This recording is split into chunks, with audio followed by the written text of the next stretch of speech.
Ya, daya tangkal pemuda dan bahaya narkoba menurut kacamata hukum. Sekilas biodata.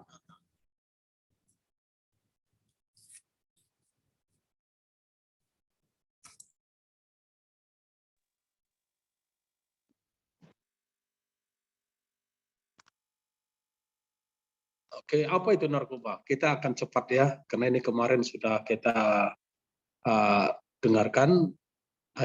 Narkotika, obat yang menyebabkan penurunan kesadaran, menghilangkan rasa nyeri, dan dapat menimbulkan ketergantungan serta obat berbahaya. Ya, memang kalau kita misalnya ada sakit kepala ya sebaiknya dengan resep dokter kan, jangan resep sendiri. Kalau resep sendiri seperti film tadi, ada teman-teman yang kasih resep mujarab yang menghilangkan rasa nyeri ya. Namun akibatnya membahayakan kalian. Memang pertobatan bisa datang, memang perubahan bisa datang, dan kebaikan bisa datang di kemudian hari. Tapi kalau bisa kita tidak melalui kesakitan, untuk apa kita masuk dalam dunia sakit itu kan? Nah, itu orang-orang yang punya karakter, yang dia tahu bahwa ada jalur menuju sesuatu yang baik, namun melalui yang sakit. Tapi kalau bisa tidak melalui yang sakit, jangan ya, jangan dicoba-coba, jangan dimasuki dunia yang sakit itu. Ya kalau dia tidak terobati kan sakit membawa maut, sakit membawa kematian. Terus kalau kematian memang kita merasanya tidak ada masalah karena kesakitan ingin mati kan. Tapi kan yang hidup itu kan lebih sakit melihat keluarganya sakit dan sampai mati. Kita harus bayangkan bahwa kalau kita menyakiti seseorang di dunia ini, apalagi keluarga kita dengan cara perbuatan yang baik, tidak baik, tentu ya kita belum tentu berkenan di hadapan Tuhan Allah kan. Untuk apa kan? Jadi ini yang harus kita pikirkan, bagaimana kepribadian kita itu baik dan berkenan di hadapan Allah Sang Pencipta. Itu. Jadi ada 13 jenis narkoba yang berbeda, antara lain ada tembakau gorila. Dulu pernah isu di Indonesia kan, yang muncul gorila dari nggak tahu dari negara mana, dan gorila itu mengerikan ya. Kemudian ada narkotika CC4. Nah, ini ada CC4 sebenarnya kalau diselidiki atau diperhatikan, kadang-kala ada kandungan-kandungan yang terjadi dalam obat-obat yang dijual ya. Ada zolpidem, sleepwalking pill, dan ada scopolamina, dan seterusnya. Banyak lagi sebenarnya jenis-jenis yang dibuat menjadi nama-nama yang menjadi nama manuver untuk daya tarik bagi pengguna narkoba. Nah, kita lihat ada tembakau gorila ini. Bagi yang mengisapnya akan merasakan halusinasi seperti tertimpa seekor gorila. Ya, kebayang gorila ditimpa ya. Ya kadang-kala kalau teman kita gemuk juga ditimpanya kita kan KO juga ya. Tapi ini ditimpanya kan berbeda gitu ya, membuat otak lemot, tidak nafsu makan, lemas dan suka tidur.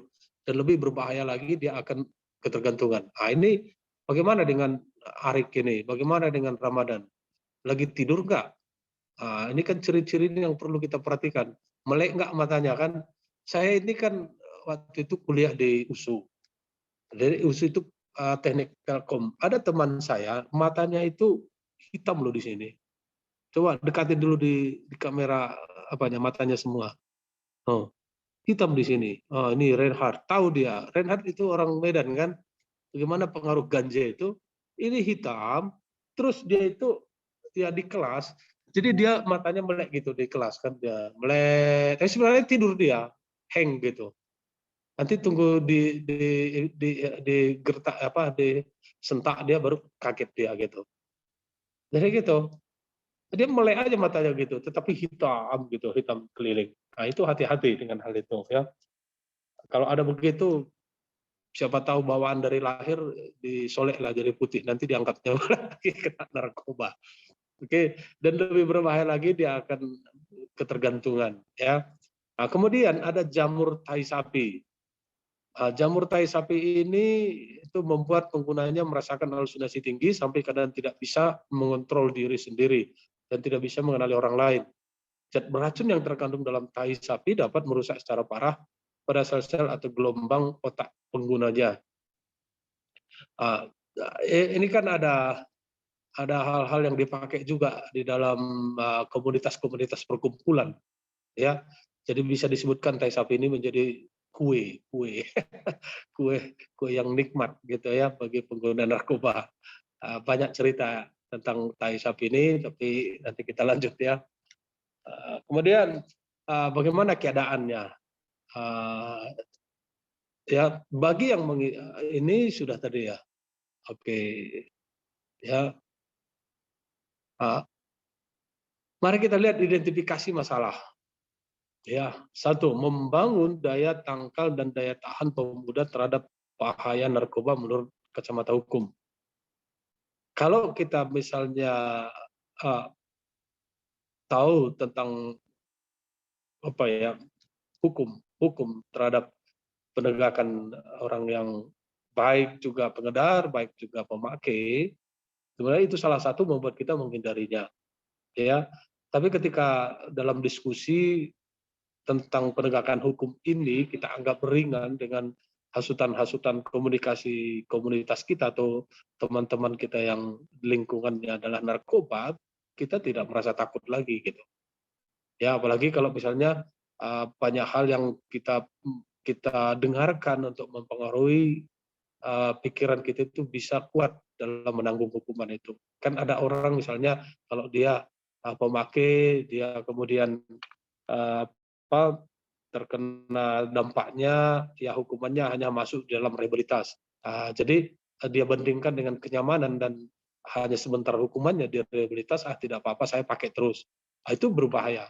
Jadi cara berpikir itu yang bisa merusak kita itu menganggap bahwa narkoba itu menjadi penyenang dan juga dampak hukumnya tidak begitu kuat. Namun ketika dia dikategorikan sebagai pengedar kan di penjara atau dengan tingkat pengedarannya seperti apa, ya tingkat hukumannya seperti apa bisa sampai mati kan, hukuman mati. Kemudian penegakan hukum terhadap penyalahgunaan narkoba, penyebab seseorang bisa kecanduan narkoba. Bagaimana ciri-ciri remaja berisiko tinggi terjerumus kepada penyalahgunaan narkoba. Kemudian permasalahan narkoba, permasalahan internasional. Itu banyak sekali jaringannya, ada Colombia, Myanmar, Thailand, Laos, Pakistan, Afghanistan, Meksiko. Saudara pernah lihat di berita ketika berita kapan itu ya? Mungkin beberapa hari yang lalu itu kan di Thailand itu disahkan untuk menanam ganja ya, benar tidak berita itu? Kenapa? Karena ada kandungan di situ yang katanya bisa memberikan apa imunisasi apalah itu terhadap manusia. Tapi bagaimana dengan kita? Apakah kita tahu ganja itu ada gunanya atau tidak kan gitu. Tapi rupanya bergunanya ganja menghancurkan karakter kita, menghancurkan jasmani kita, fisik kita, masa psikis juga bisa kena. Ya karena itu kita ada larangan. Jadi kalau negara kita melarang itu jangan dipelihara lagi, jangan dibuat menjadi sesuatu konsumsi yang menyenangkan ya. Walaupun dunia ini penuh tantangan, bukan berarti bahwa narkoba itu menjadi solusi, tidak ya. Karena itu ada membuat suatu hubungan satu dengan yang lain yang menghilangkan kejenuhan dunia, yang nantinya ketika jenuh ada seperti model-model ini yang akan menggoda untuk menyelesaikan masalah, tetapi bukan selesai, malahan menghancurkan. Ya, ada konsep map penggunaan daya tahan pemuda terhadap bahaya narkoba menurut kajian hukum, ya para penegak hukum. Komitmen ataupun harapan, moralitas atau keimanan. Ini pemetaannya ya. Pasal 153 Undang-Undang Nomor 35 2019 tentang narkotika mencabut Undang-Undang Nomor 22 tentang narkotika, kemudian Undang Nomor 5 97 tentang psikotropika, dan lain-lain peraturan organiknya. Jadi budaya pemuda sadar hukum anti narkoba kalau bisa berubah budayanya, ya artinya ketika kita tidak melihat ada banyak penegakan hukum terhadap pemakai narkoba, namun kita tahu kita akan bisa terjerat dengan berbagi ataupun bisa terjerat dengan membawa orang masuk dalam lingkungan terkena narkoba itu, ya. memang kita sendiri juga tidak melihat bagaimana sih orang yang di penjara itu, yang terkena narkoba itu. Tapi sekali-sekali harus saudara lihat seperti apa mereka di dalam penjara itu. Ya,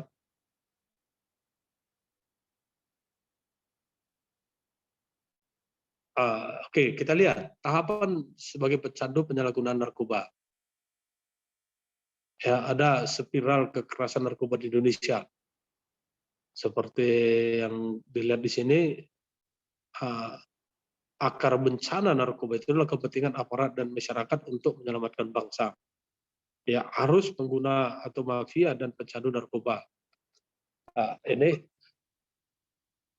ada disebut stadium 1, peristiwa hukum, iseng-iseng sehari-hari, ikut-ikutan, bergaul, mengkonsumsi, lem dan lain-lain, sehingga membawa mereka sampai kepada pengguna. Kemudian stadium kedua adalah tantangan atau menantang tawaran atau ajakan komunitas. Ketika ada melihat ada hal yang kurang dari kebiasaannya dalam bernarkoba itu, maka dia perlu teman. Tentu mereka yang memiliki ciri-ciri bernarkoba itu yang punya komunitas. Tidak mungkin dia akan sama-sama dengan orang yang tidak bernarkoba. Stadium 3-nya adalah pertentangan, yaitu melakukan perlawanan membentuk identitas sebagai pengguna aktif. Nah, ini saling melindungi mereka. Ya, mereka itu melihat dan sangat waspada terhadap bagaimana ada bahaya untuk menangkap mereka. Jadi mereka saling menginformasikan. Ya, seperti mereka begitu lihainya untuk berbagi narkoba itu, dan demikian juga lihainya mereka bisa menghindarkan diri dari penangkapan-penangkapan. Ya, nah, anatomi psikologi narkoba akibat pengelolaan penyalahgunaan narkoba dengan sanksi hukum neurososiologis. Jadi langkah bijaknya, sanksi untuk pelaku, pembinaan untuk korban.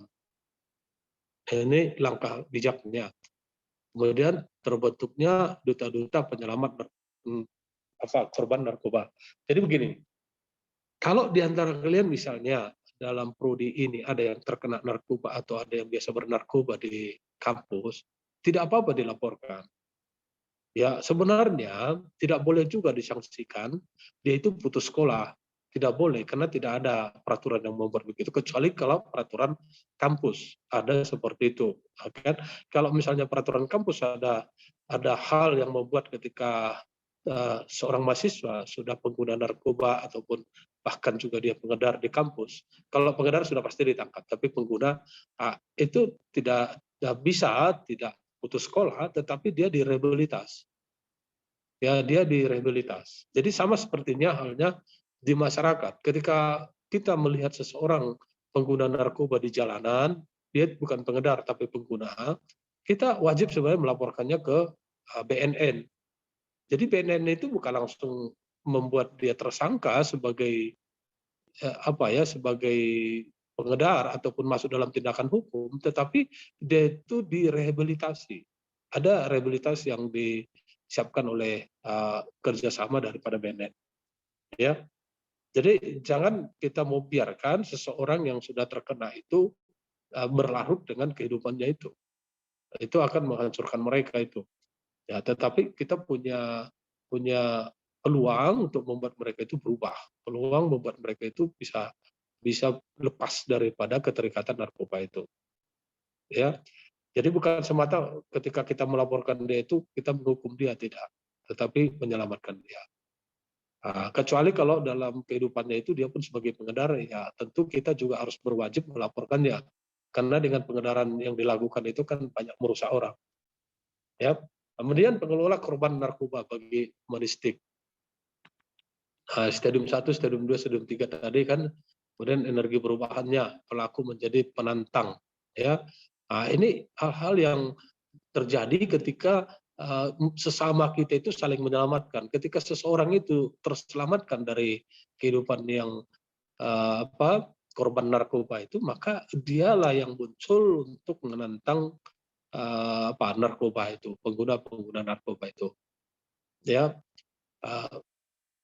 kemudian kondisi pengguna narkoba yang diharapkan hanya untuk kepentingan medis. Nah, ini yang menjadi persoalan. Apa telah akar masalah narkoba? Ya, banyak tahu tentang persoalan narkoba sangat membantu pengelolaan rencana korban menjadikan energi pembangunan, mentalitas pembangunan bangsa berjaya. Jadi artinya memang orang yang sudah menikmati narkoba akan lebih tahu bagaimana trik-trik untuk menghindari ataupun menjadi saksi kuat bagaimana akibat daripada terkena narkoba. Ya, seperti misalnya dipertanyakan kepada saya, apakah saya pernah menggunakan narkoba? Saya rasa juga tidak pernah. Mungkin pernah, tapi saya tidak tahu kapan. Berarti tidak pernah. Bisa saja waktu saya waktu SD itu perokok berat, ya. SMP perokok, kemudian setelah masuk ke SLTA saya tidak merokok lagi sampai sekarang. Kalau waktu SD itu sampai rokok bapak saya juga saya curi gitu kan. Rokoknya waktu itu filter jarum. Jadi dia biasanya lupa, nggak tahu dilupa-lupakan atau lupa saya juga nggak tahu. Mungkin dilupa-lupakan. Tahu dia siapa yang ngambil. Jadi rokoknya itu baru 1-2 yang dihisap, rokok filter itu yang jarum super itu. Jadi saya sembunyikan itu semua. Atau saya ambil isinya tinggalkan 1 atau 2, tapi saya ambil sudah 10 misalnya 12. Saya sembunyikan, kemudian hari besoknya baru saya nikmati. Itu kehidupan saya waktu SD sampai SMP itu. Ya, kemudian waktu SD lebih parah. SMP sudah mulai dihalangi dengan banyak aktivitas sekolah kan. Waktu SD itu sambil main judi, kemudian merokok. Merokok itu ada, kalau di sini saya tidak tahu. Kalian kenal Union? Nggak tahu. Ini Reinhard kenal Union? Nah, Union itu tanpa filter itu, ya. Wah, itu pendek dan itu menyengat baunya. Itu sambil main judi sampai setengah hari full itu. Tapi tidak apa-apa, saya hanya bersyukur ketika masa itu barangkali daya tahan tubuh saya itu kan sebagai anak-anak lebih kuat kan, masih kuat. Sekarang saudara mau bikin begitu, ya coba aja, pasti nanti sering-sering di kamar mandi. Siapa lagi ke kamar mandi nih? Ini kayaknya yang tutup video ini kamar mandi semua ya. Kamar mandi kalau kena diabetes pun susah, tapi kalau narkoba bahaya. Jangan-jangan mulutnya sudah asam, pergi kamar mandi untuk merokok. Nah, ya. Sampai kalau saya misalnya ngisap abu rokok di samping saya, itu asap rokok itu saya pusing. Saya sudah pasti saya akan menghindar itu. Tapi orang akan berpikir bahwa ya bagaimana bisa seseorang tidak melakukan itu? Ya memang itu. Waktu SMA dengan aktivitas dan pelajaran juga bimbingan-bimbingan kakak. Ini ada kakak saya dulu, dia orang kesehatan, dia tidak merokok, dan yang membuat saya itu bertahan tidak merokok gitu sampai dengan sekarang. Ya, harus diperhatikan kesehatan tubuh dan jiwanya. Nah, di antara penyebab kecanduan narkoba ada rasa ingin tahu, menghilangkan kejenuhan, melarikan diri dari kekecewaan, ingin merasa rileks, ingin senang-senang, ingin mencari ketenangan di keramaian, menjadi anak gaul agar diakui sebagai anggota kelompok tertentu. Oke, sekarang kita coba lawannya adalah kompensasi kegiatan positif. Itu kan secara praktek. Misalnya saya kan tidak punya kegiatan, aduh stres. Kemudian ada banyak orang akan berpikir, oh saya tidak punya komunitas ketika saya tidak mau masuk dalam kegiatan mereka. Misalnya ada merokok, ada minuman-minuman beralkohol yang tinggi misalnya. Apakah kita tidak melakukan itu terus kita tidak punya teman? Saudara bisa buktikan, apakah memang benar tidak punya teman? Saya aja sampai sekarang itu teman-teman saya itu ya bukan di level-level orang yang amburadul gitu. Walaupun berteman dengan orang-orang yang terkena narkoba pun saya punya teman. Bukan berarti bahwa kita harus mengikuti apa yang menjadi kebiasaan buruk mereka itu sehingga kita diterima menjadi teman. Tidak. Malahan mereka yang terkena kecanduan-kecanduan seperti ini, ketika kita mendekati mereka itu, sebenarnya mereka berharap kita memberi solusi bagi mereka untuk lepas. Itu sebenarnya. Itu pikiran hati mereka itu. Tetapi ketika kita tidak memberikan diri, komunikasi kita itu untuk membantu mereka lepas dari kehidupan yang seperti itu, maka mereka akan jadi dendam. Mereka akan membuat bahwa kamu juga harus ikut dengan saya. Itu yang berbahaya. Kami pernah penyelidikan waktu saya di S2 di Jawa Tengah. Jadi ada ini perempuan-perempuan yang hati-hati dengan kehidupan yang hancur seperti itu. Jadi pelacur-pelacur ada apa diisolasi ya, bukan dipisahkan tempat-tempat pelacur di situ. Jadi penelitian kelompok saya itu pergi ke sana bertanya, kenapa kok jadi pelacur gitu kan? Padahal mereka ya mereka hanya jawab begini, saya baru ditinggalin suami saya mau balas dendam supaya si laki-laki itu pun meninggalkan istrinya begitu. Itu mengerikan. Jadi pikirannya kan sudah rusak kan? Karena dia merasa bahwa mungkin saja persoalannya ya suaminya menceraikan dia karena ngomong kamu pelacur begitu. Akhirnya dia jadi pelacur gitu. Akhirnya dia pun melacurkan diri terhadap laki-laki itu supaya si laki-laki ini pun meninggalkan istrinya juga. Nah, sama dengan narkoba. Narkoba ini ketika sudah masuk sangat sulit untuk keluar. Sangat sulit untuk keluar. Sama dengan ketika seseorang ini penyakitnya itu memang lebih parah narkoba, tidak bisa keluar, susah keluar, seperti penyakit GAI. Penyakit GAI tahu ya? Penyakit bencong. Apa namanya? GAI, bencong itu bahasa Medan ya. GAI kan, kemudian lesbi. Saudara kalau ada temannya perempuan coba peluk-peluk segala macam itu harus dijauhin gitu. Tanya dulu kamu benar nggak perempuan gitu. Sama seperti laki-laki kok pegang sana pegang sini laki-laki peluk segala macam malam-malam dia reaksi misalnya yang aneh-aneh terhadap laki-laki waktu tidur ataupun pisah tidur itu harus dijauhi. Karena itulah caranya untuk menarik mereka menjadi sama bagiannya, sama komunitasnya, sama pemikirannya, sama nikmatnya. Nah, tapi lebih parah narkoba. Apa ini Damas Gai, Pak? Kamu, jadi hati-hati ya. Nggak apa, bohongan. Memang ada feminim ya. Kalau nanti belajar karakter, nggak tahu kapan kalian atau di pelajaran apa itu mempelajari tentang 3 jenis karakter. Ada karakter maskulin, ada karakter feminim, ada kolerik, ada plekmatis. Ya, kalau feminin bukan berarti dia gay loh, hati-hati ya. Bukan dia berarti gay. Bukan dia berarti bencong gitu kan dengan perempuan. Kalau dia kolerik misalnya, bukan berarti dia seperti lesbi. Enggak. Jadi itu adalah jenis-jenis manusia yang ada di dunia yang notabene jangan sampai itu seperti kecanduan narkoba. Sama ya, gay dengan lesbi itu sama dengan terkena daripada cara-cara menggait jenis narkoba. Ya, oke. Ciri-ciri remaja berisiko tinggi terjerumus penyalahgunaan narkoba. Mudah kecewa, tidak sabaran, suka menantang aturan, suka mengambil resiko berlebihan, cepat bosan, menunjukkan antisosial, mempunyai perilaku menyimpang sejak awal, ya, seks bebas misalnya, baru keterbelakangan mental, pengaruh keluarga korban narkoba. Nah, ini salah satu yang juga bisa menjerumuskan masuk dalam lingkaran narkoba ini ada dalam keluarga yang tidak baik, ya. Saya coba mengajar kalian juga ya. Saya tidak tahu bagaimana lingkungan keluarganya masing-masing. Kita punya persoalan masing-masing dalam keluarga. Ya, seperti saya misalnya sudah punya istri bertengkar.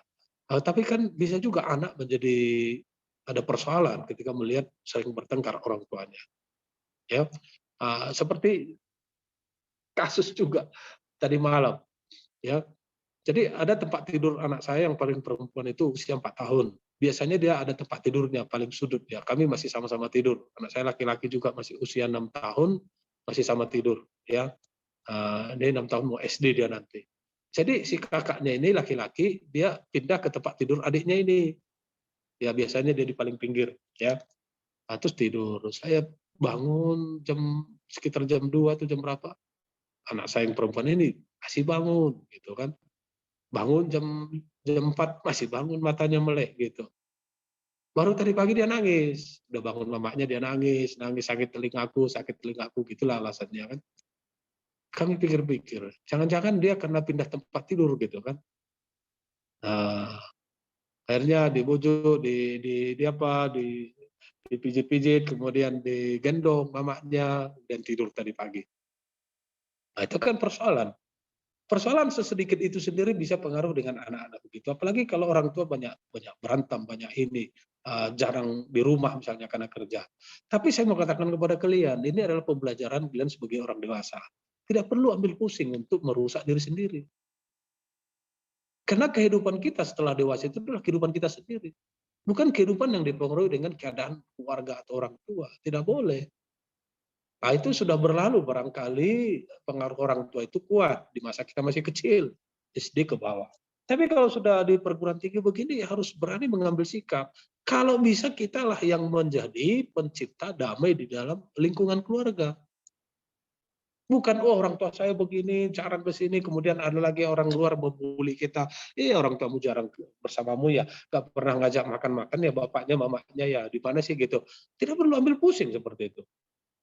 Kalau kita mau nikmati kebersamaan seperti itu dengan orang tua, ajak orang tua famili kita, misalnya ada adik bapak kita, adik mama kita, atau kakaknya, dia anggap aja dia sebagai orang tua menikmati kebersamaan bersama orang tua.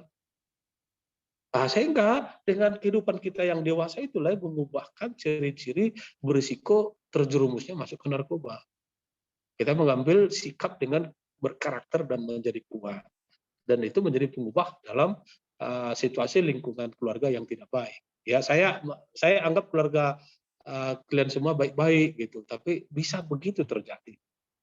Ya, itu yang kita lihat dalam lingkungan penjeratan dalam narkoba. Pengaruh terhadap keluarga atas terjerumusnya kepada penyalahgunaan narkoba. Ya, mencemarkan nama baik keluarga.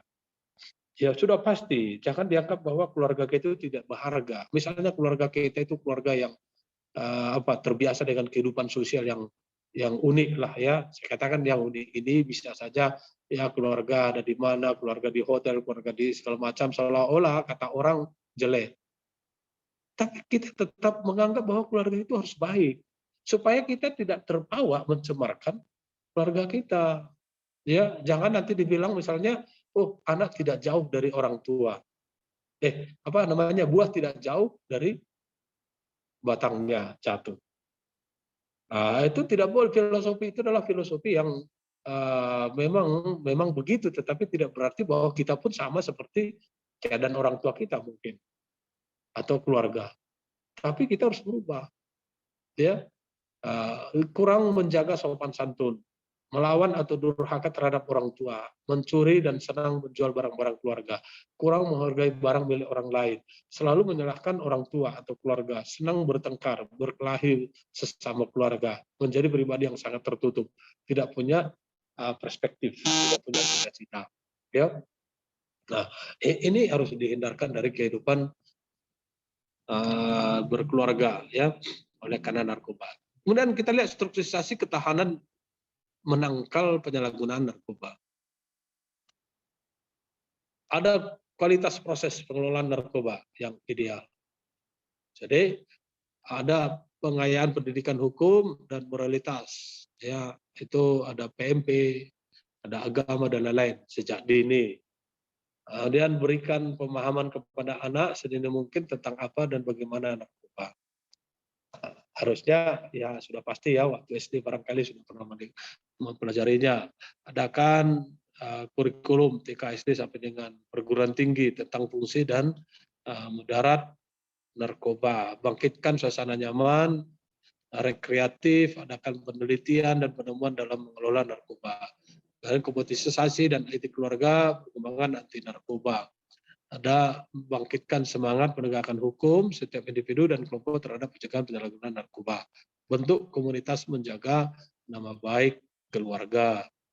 Baru berkarya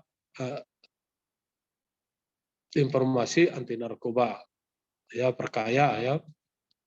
Kemudian sinergitas antara hukum dan narkoba. Ya, bukan hukum positivistik. Baru akrab dengan laboratorium cegah narkoba atau peradilan atau simulasi tentang gimana pencegahan narkoba. Ya, simpulannya adalah membangun daya tangkal dan daya tahan pemuda terhadap bahaya narkoba. Ya, penerapan hukum responsif, hukum yang humanistik. Hukum humanistik itu tadi yang saya sebutkan ketika ada teman kita yang sudah mulai dia terkena hasutan narkoba, coba cari tahu bagaimana dia lepas dari keadaan itu, ya. Atau kalau memang dia merasa tidak bisa dilepaskan dari teman-temannya, maka perlu dia masukkan di rehabilitas. Dimasukkan di rehabilitas, ketika dia sembuh dari rehabilitas itu, maka dia berterima kasih kepada kita. Kemudian menjaga nama baik keluarga dan penyalahgunaan narkoba sebagai alternatif membentukkan komunitas anti narkoba. Ya, jadi keluarga ini kan orang-orang pariwisata, tentu kalian lebih tahu lah harusnya siapa anggota keluarga yang bisa terkena begitu. Tentu ada fungsi yang membuat mereka itu melepaskan dari komunitas-komunitas hasutan narkoba. Jadi bisa saja mereka dibawa wisata, dibawa jalan-jalan, dibawa banyak hal ya. Kemudian perlunya edukasi narkoba sejak dini kepada pemuda ya, dan kurikulum tentang bahaya fungsi narkoba. Daya tahan yang terstruktur akan mudah menangkal penyalahgunaan narkoba ya. Oke, terima kasih. Ini dulu ada pertanyaan sebelum masuk materi berikutnya.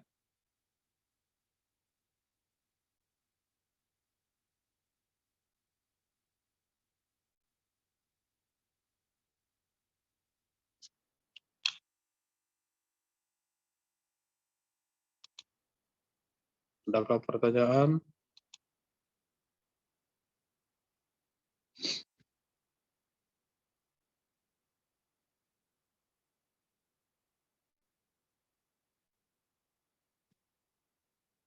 Tidak ada? Belum ada, Pak. Belum ada.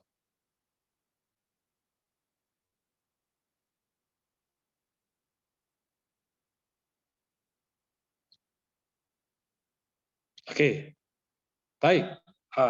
Buka kamera semuanya.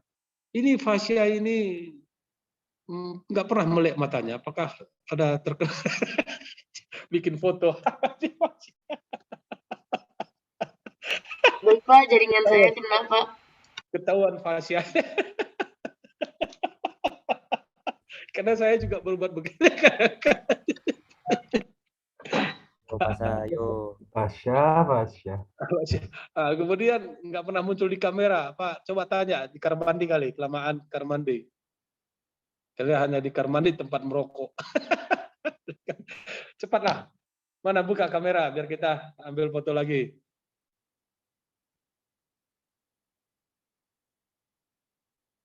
Jangan tersinggung kalau saya buat begitu ya, karena memang waktu saya pelatihan sering sekali dibuat begitu. Nah, biasanya orang terkena narkoba itu lebih gampang berbohong dan lebih mantap bohongnya daripada orang yang tidak narkoba. Ya, teman-teman saya banyak muncul dari sana ya. Beberapa kali saya ikut juga webinar dan workshop tentang narkoba. Oke, sudah buka semuanya? Kita ambil foto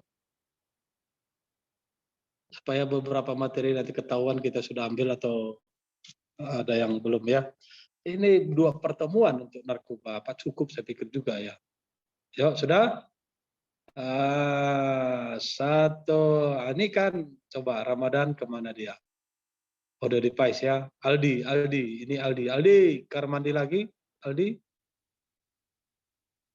Oke, 1, 2, 3. Oke.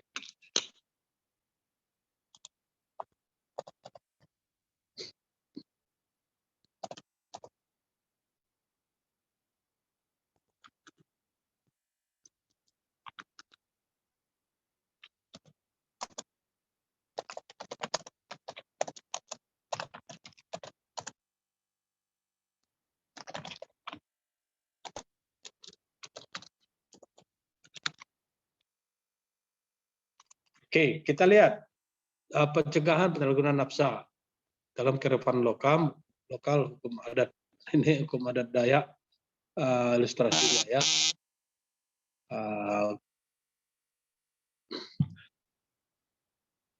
Tindak pidana narkotika berdasarkan hukum adat Dayak merupakan tindakan yang melanggar nilai-nilai hukum dan keadilan yang hidup dan berkembang dalam masyarakat adat Dayak Ngaju. Jadi nilai-nilai hukum dan keadilan tersebut tercermin di dalam tata aturan hidup masyarakat adat, ya, yang memegang teguh prinsip dalam Dayak Ngaju ini belum bahadat yang tertuang dalam ketentuan pasal 96 Perjanjian Damai Tumbang Hanoi 1894. Barangkali kalau kita memang cari tahu tentang adat kita masing-masing, tentu ada juga hukum adatnya tentang penggunaan narkoba ini, ya, pidana narkotika ini. Oke, kita lanjut ini tentang aturan hukum adat terhadap penanggulangan penyalahgunaan narkotika, ya.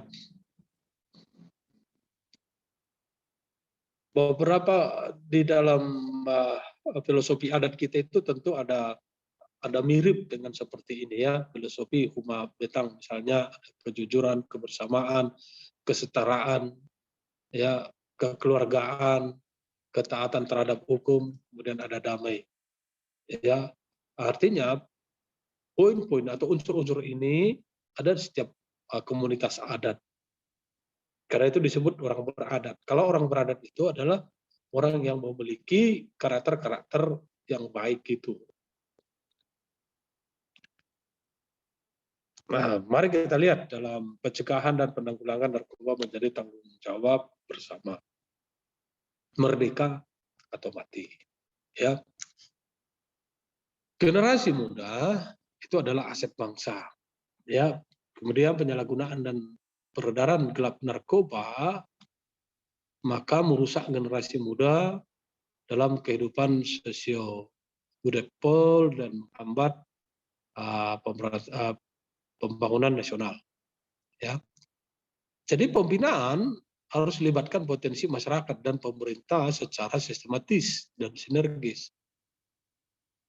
Bagi masyarakat kita ambil pada posisi kita misalnya, ya.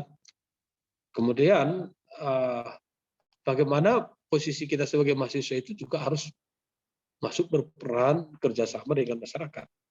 Sistem itu harus kita bangun untuk menghilangkan adanya penyalahgunaan dan pengedaran gelap narkoba ini. Kalau kita tidak masuk dalam lingkupan itu, tentu kita ada pembiaran. Pembiaran itu kan merusak yang lain.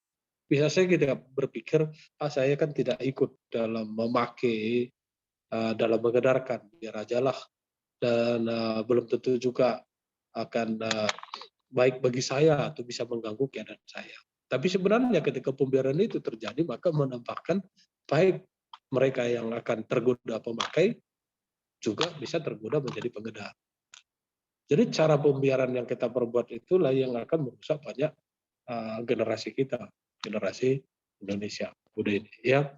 Nah, kemudian kita lihat narkoba dalam narkotika.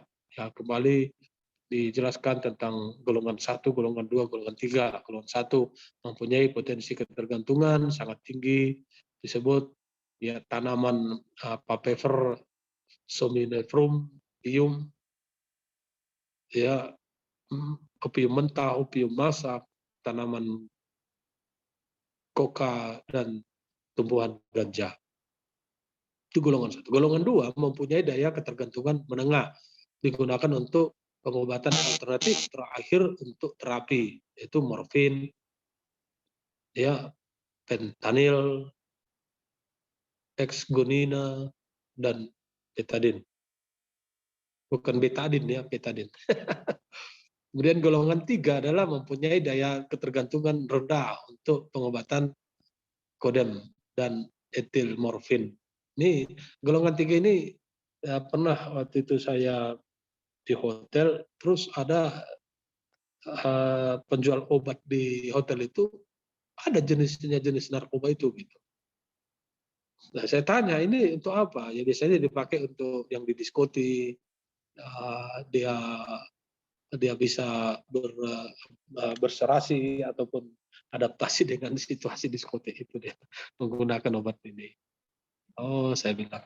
Kemudian ada psikotropika, ya, atau zat atau obat berkhasiat sebagai stimulan susunan syaraf pusat, epatemine, ATS, mempunyai efek dan bahaya yang sama dengan narkotika. Mungkin ini ya psikoterapika ini. Kemudian ada bahan adiktif lainnya, bahan atau zat yang dapat menimbulkan ketergantungan antara lain alkohol, kafein, nikotin, zat sedatif atau penenang, serta halusinogen, ya, yang berlebihan. Sanksi hukum Undang-Undang Nomor 35 Tahun 2009, penyalahgunaan pasal 78 dan 79, golongan 1 10 tahun plus denda, golongan 2 7 tahun plus denda, golongan 3 5 tahun plus denda. Atau berarti kalau terdeteksi kita pengguna ataupun pengguna lah menyalahgunakan itu kan melebihi daripada resep dokter. Nah, dia di posisi golongan 3 5 tahun plus denda. Kemudian pengedar pasal 82, golongan 1 pidana mati seumur hidup maksimum 20 tahun. Golongan 2 15 tahun plus denda, golongan 3 10 tahun plus denda. Produsen pasal 80, golongan 1 ayat itu pidana mati seumur hidup maksimum 20 tahun plus denda. Golongan 2 maksimum 12 tahun plus denda. Golongan 3 maksimum 7 tahun plus denda. Terorganisir, ya, golongan 1 pidana mati seumur hidup. Golongan 2 penjara 15 plus denda. Ya, jadi kalau kita sudah mengetahui dengan sanksi hukum ini, tentu harus mengurangi cara kita menanggapi ataupun menghindari narkoba ini, ya. Kemudian ada penyebab penyalahgunaan narkoba, ada faktor individu. Faktor individu adalah penasaran, kesempatan, tekanan, dan jebakan. Ya, itu faktor individu. Faktor lingkungan adalah pengertian yang salah, ajakan teman, lingkungan narkoba. Faktor zat dalam narkoba dapat dipercaya atau dipercaya diri atau kira, kemudian semakin tambah dosis, ketergantungan fisik dan psikis, kemudian rasa sakit. Ini faktor-faktor. Kemudian perkembangan di Kalimantan Tengah, ya, sebagai ilustrasi perubahan sikap hidup kalangan remaja meniru kehidupan glamor yang disebabkan oleh tekanan ekonomi, kemajuan teknologi komunikasi, kemudahan transportasi, terjerumus penyalahgunaan narkoba. Kemarin juga saya sepintas dengar berita, memang Kalimantan Tengah, ya, itu terindikasi penggunaan narkoba lebih tinggi. Dulu Papua. Ya, tapi nanti bisa dilihat lagi. Bagaimana dengan ketahanan bangsa, adat istiadat dan nilai budaya lokal seperti apa? Nilai dari ketahanan pribadi, ketahanan keluarga, ketahanan lingkungan, dan dukung oleh faktor akhlak, moral, dan wawasan kebangsaan. Dan tantangan yang dihadapi bangsa Indonesia adalah bagaimana membangkitkan kembali rasa kebangsaan yang merosot sebagai akibat menonjolnya nilai-nilai individualistik, menonjolnya primordialisme, dan merebaknya teror serta penyalahgunaan narkoba. Ya, ada kerawanan dan kerentanan NKRI. Ya, seperti letak geografis, geopolitik, demografi, sosial, ekonomi, dan politik, arus informasi dan globalisasi, perubahan sosial, modernisasi dan perubahan gaya hidup, jumlah penduduk Indonesia yang cukup besar merupakan pasar potensial peredaran gelap narkoba. Ya, kemudian merusak generasi muda sebagai aset bangsa, tumpuan masa depan, dan penentu kemajuan serta kejayaan bangsa. Kemudian hancurnya kelangsungan hidup bangsa. Jadi dengan terindikasinya pada poin kedua merusak generasi muda itu diperlukan ketahanan bangsa. Kemudian mengatakan tidak pada narkoba, ya, bukan juga dibiarkan masyarakat untuk bisa bertahan tidak bernarkoba, tetapi harusnya penegakan hukum diperkuat untuk menghukum semua para pengedar dan pengguna. Langkah lain yang sangat penting adalah adanya keterlibatan masyarakat untuk turun memberantas peredaran dan penyalahgunaan nafsa atau narkoba. Ya, aparat penegak hukumnya harus tegas. Pemerintah daerahnya itu melakukan pemerataan potensi juga berdasarkan beredarnya narkoba. Ya, kemudian peran masyarakat itu dalam elemen masyarakat mulai terkecil adalah keluarga, masyarakat sekitar tempat tinggal, sekolah, perguruan tinggi, instansi dan lembaga, perusahaan, dan lebih luas dalam satu kota. Ditumbuhkan kembali upaya preventif seperti penyuluhan, ya, kadar hukum, sadar hukum, lingkungan bina dengan topang dari pemerintah daerah. Maksudnya untuk mempersempit ruang gerak peredaran dan penyalahgunaan narkoba. Jadi peran masyarakat didudukkan sebagai subjek bukan sebagai objek, agar ada tumbuh rasa percaya bahwa mereka juga mampu memberantas melalui pembinaan, mendidik dan mengarahkan tentang bahaya narkoba. Ya, memang para pengedar itu masyarakat itu dijadikan objek, ya. Tetapi masyarakat harus berpikir saya bukan objek, saya subjek. Ya, kalau subjeknya dibinanya untuk memberantas narkoba, berarti dengan bentuk apapun harusnya masyarakat ikut memberantasnya. Ya, haramkan narkoba, katakan tidak pada narkoba, say no to drug. Ya, terima kasih. Nah, ini pelajaran sedikit tentang narkoba. Dan sebenarnya kalau pelajaran ini kalian coba pikirkan posisinya sebagai subjek pemberantas narkoba, maka jangan dijadikan objek oleh para pengedar narkoba. Ya, bisa dijadikan bangsa kita menjadi objek membangun bangsa, objek pengelola bangsa, pengelola segala sesuatu di alam ini, tapi bukan menjadikan kita objek para perusak bangsa. Demikian, apakah ada pertanyaan? Silakan.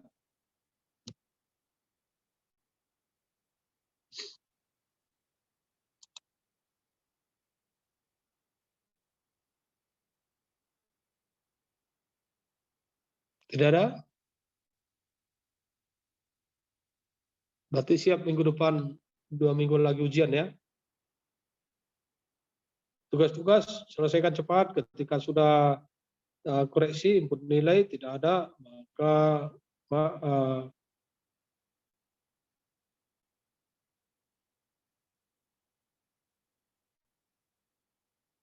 oke, tidak ada. Kalau tidak ada, kita akhiri kelas untuk hari ini. Terima kasih siang ini. Salam anti korupsi, salam anti narkoba.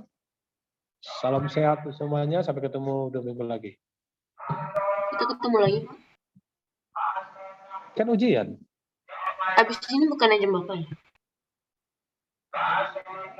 Ya, kalau jadwal nota Iya, dinas iya. ujian, ya. Ya Pak, saya lupa. Kan kita menunggu. Oh, Fasya mah. Iya, Mati Fasya WC, ini. Pak. Banyak anak apa sih ya dasar? Oke lah. Mohon. Iya, siap. Jadi kita ketemu di online atau ketemu di kampus? Karena kan sudah tidak ada lagi online-onlinean. Semua sudah kan instruksi dari Menteri apa ya, Menteri Aparatur Negara ya. Jadi semester depan kalian sudah siap langsung masuk kelas ya? Waduh, tidak lagi enak-enak selama ini. Tapi ada yang merasakan sampai 3 tahun online kan? Lulus dari online.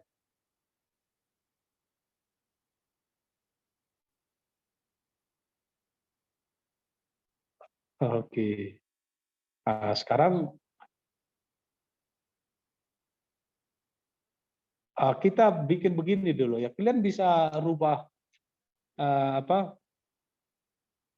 namanya backgroundnya seperti background saya. Maksudnya kita foto gitu.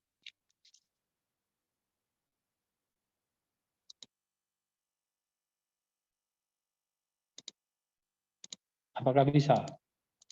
Siapa yang bisa? Saya akan ganti dulu ya, sebentar ya. Ganti dulu ini kata-katanya dari Politeknik.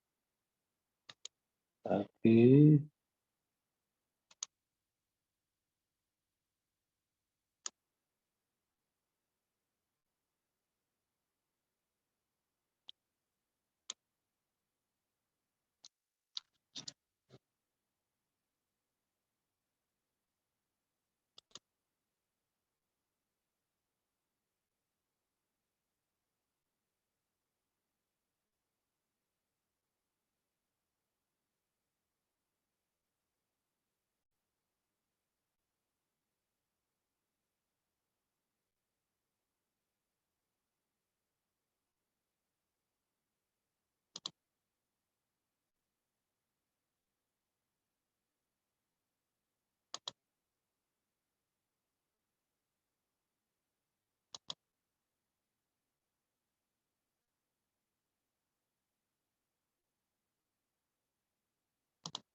siapa yang bisa mengganti?